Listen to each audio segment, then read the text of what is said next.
Good morning, Virgo. Mm, You've been felt in someone's silence more than you know, and that silence has a weight to it tonight. So, before we go any further, let the room get quiet.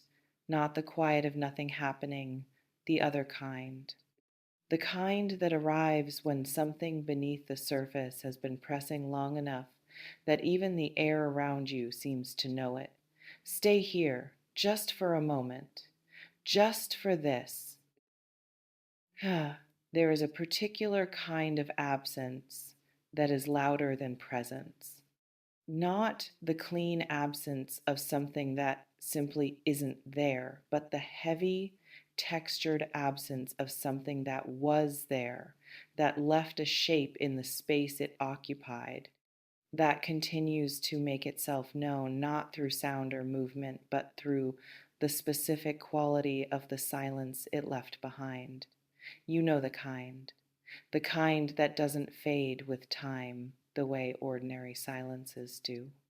The kind that deepens instead, quietly, persistently, in the particular way that things deepen when they haven't been resolved, when something that needed to be said was swallowed instead, when a door was closed before the conversation inside it was finished.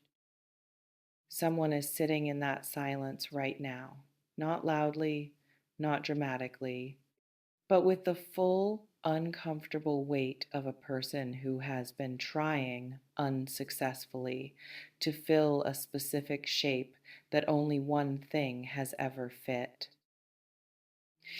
And I want to be careful here because I cannot tell you with certainty what lives inside someone else's chest. What I can tell you is what that particular kind of missing feels like from the inside for the person carrying it. Because it's possible, genuinely possible, that the description will land somewhere familiar, that something in you will recognize it, not as information about another person, but as a mirror held up to something you yourself have felt or are feeling, or have been pretending not to feel in the careful way that people pretend when feeling it fully seems like too much to survive. This reflection invites you to consider, what does it bring up in you, in the most unguarded and honest part of yourself, to sit with the possibility that someone has been carrying your absence the way you carry certain things quietly, privately, and with a weight that doesn't announce itself but never entirely lifts? Picture a room that someone keeps returning to. Not because anything in the room has changed, nothing has changed. The objects are exactly where they were left. The light falls at the same angle. The silence holds the same quality. But the person keeps returning anyway, drawn back by something that isn't logic and isn't strategy and isn't any of the reasonable, manageable emotions that are easy to name and easier to dismiss. They return because the room contains something, a residue, a resonance, an echo of something that was real that they haven't been able to locate anywhere else. And the returning is its own kind of confession, the kind that is never spoken aloud, the kind that happens in private in the unremarkable moments of an ordinary day when the guard comes down just long enough for the truth to surface before it is quickly, carefully submerged again. Ah, some of you watching this have been that person, standing in the room, returning to it, telling yourself you weren't, constructing elaborate, reasonable explanations for why you keep circling back to something that you've already decided in the logical part of your mind is finished. And the gap between what the logical mind has decided and what the rest of you is actually doing, that gap is its own kind of information. It is, in fact, one of the most reliable pieces of information available to a person trying to understand what they actually feel beneath what they've decided to feel. But this reading isn't only about you returning to something, it's about something returning to you.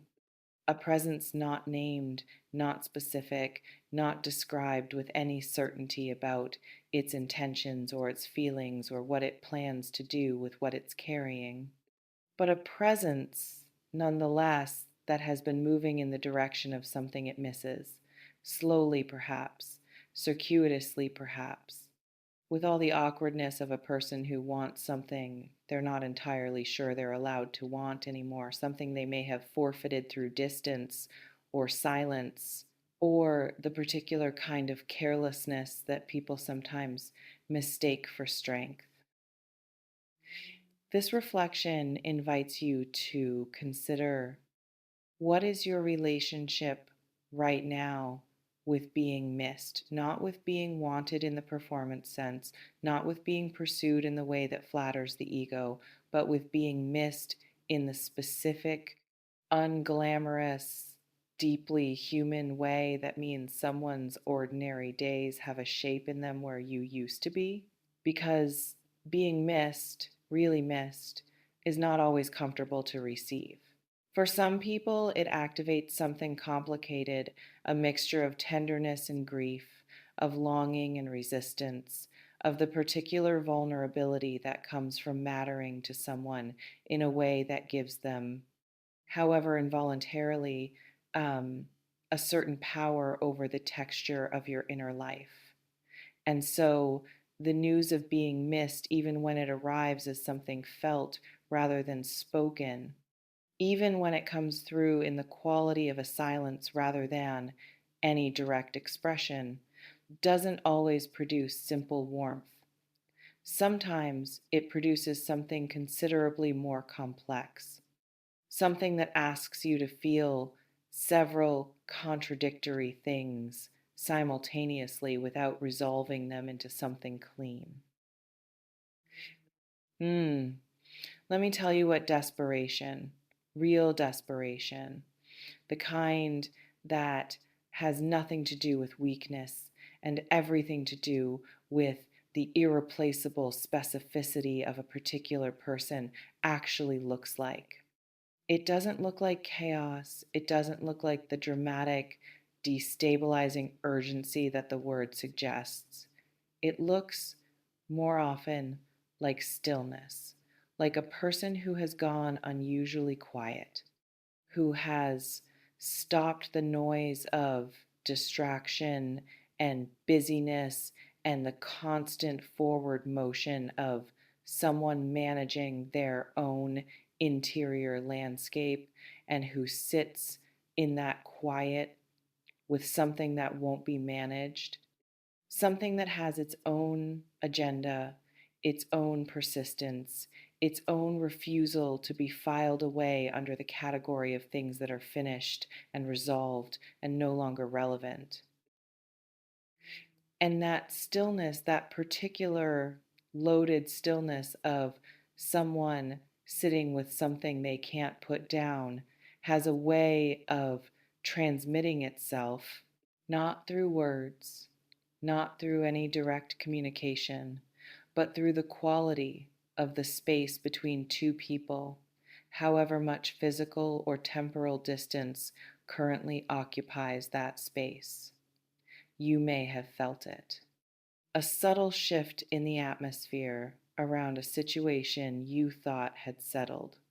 A faint but persistent sense that something is still in motion, still unresolved, still oriented in your direction in a way that defies the official narrative of how things stand. This reflection invites you to consider, what has your body been registering beneath and before any conscious thought about this situation, that your mind has been working to explain away or rationalize into something more manageable? Because the body knows. It registers the temperature of things with an accuracy that the analytical mind, for all its sophistication, cannot match.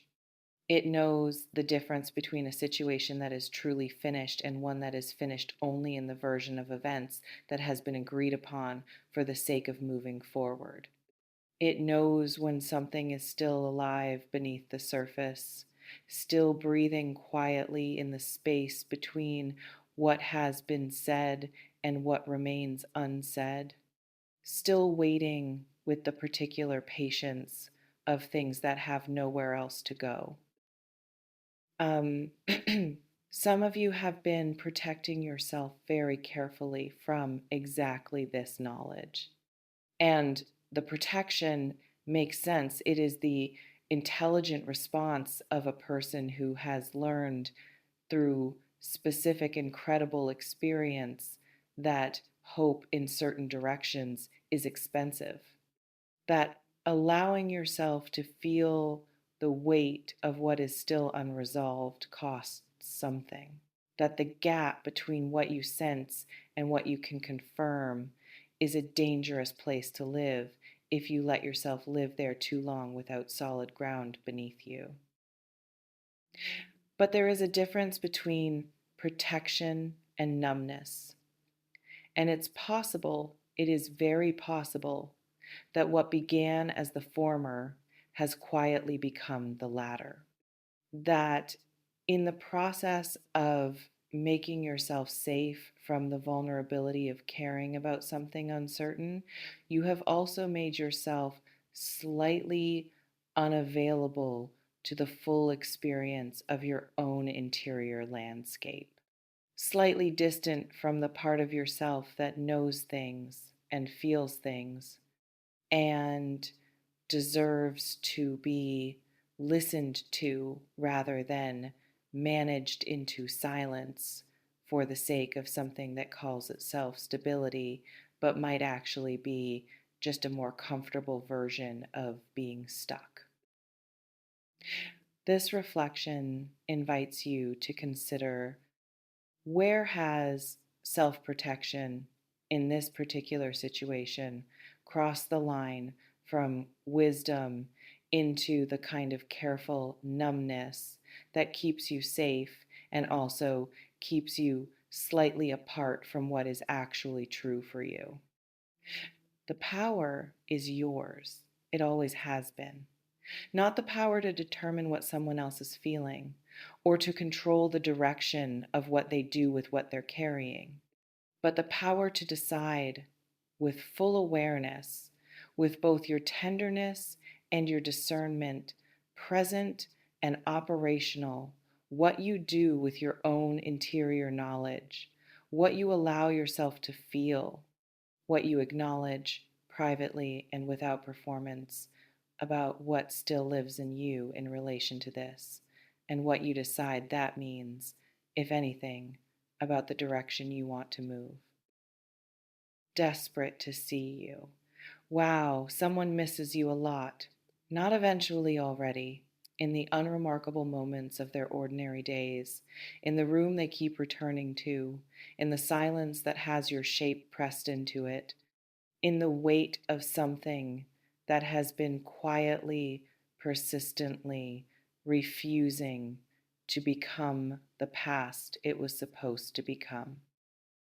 Trust yourself with this.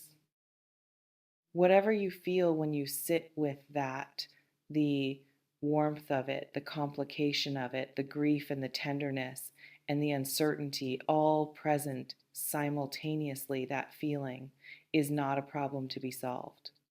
It is simply the truth of where you are, and the truth, however complex, is always the most solid ground available.